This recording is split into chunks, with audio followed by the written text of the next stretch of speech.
Salut à tous, j'espère que vous allez bien, que la famille se porte bien. Aujourd'hui, on va se faire une nouvelle vidéo. On va voir ensemble, on a vu le Scénic, on a vu le Capture, on a vu voilà, pas mal de petits SUV et de véhicules qui sortent cette année, donc en 2024.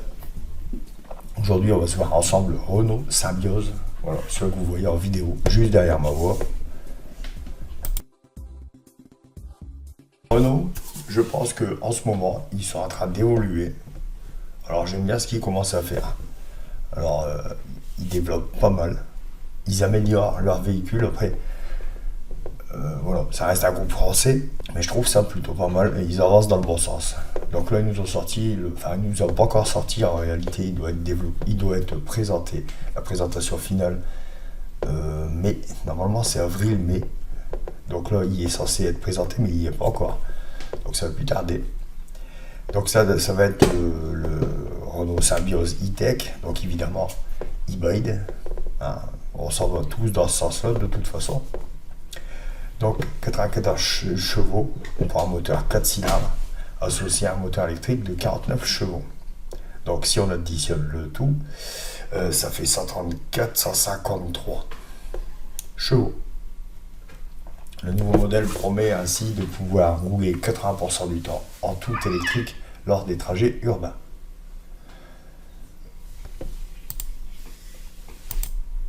Donc ils nous promettent une autonomie de 1000 km.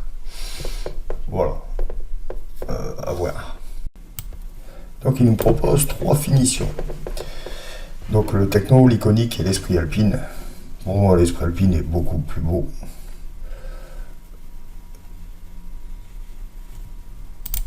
Le prix, bon, donc le prix de départ, hein, comme à chaque fois, donc aux alentours de 34 000 euros.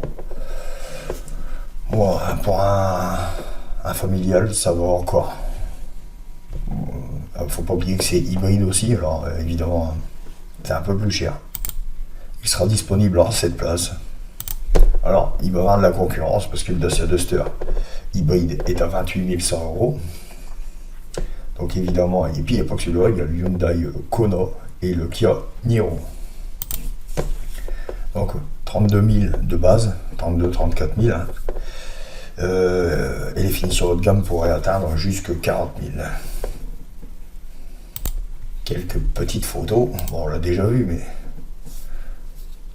moi je dis il est plutôt pas mal. Hein. Après ça reste, voilà, c'est un familial. Donc on est sur du simple. Hein, on voit la ligne, elle est très simple, droite, pas de spécificité. On voit ici un peu les finitions du Capture.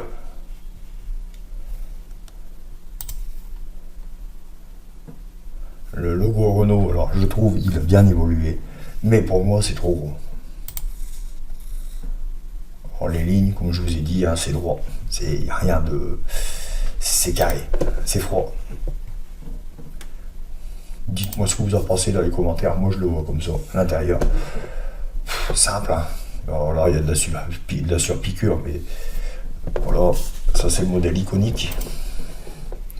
Donc c'est modèle milieu de gamme celui-là. Donc on voit un siège cuir. Donc c'est pour ça qu'il y a de la surpiqûre. Le coffre est pas mal. Hein. Boîte auto. Niveau intérieur, ça va encore, vrai. Il est simple, mais c'est propre. Alors, voilà, là on est sur le cockpit Renault. Bof. Alors, je préfère l'arrière que l'avant, personnellement. Hein. Voilà, ça reste un grand Scénic. Là, c'est le modèle avec l'esprit alpine. Donc c'est le modèle le plus haut de gamme, bien sûr. Bon, voilà. Donc on est sur les caractéristiques. Donc motorisation hybride, hein, catégorie SUV, hein, c'est un bon petit SUV, ça va encore.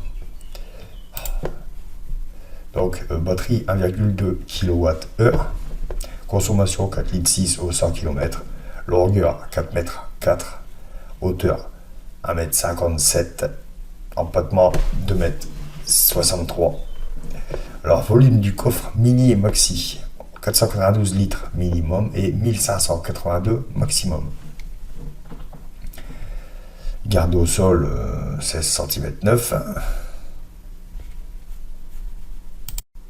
Donc, il nous prévoit une date de commercialisation en début septembre 2024.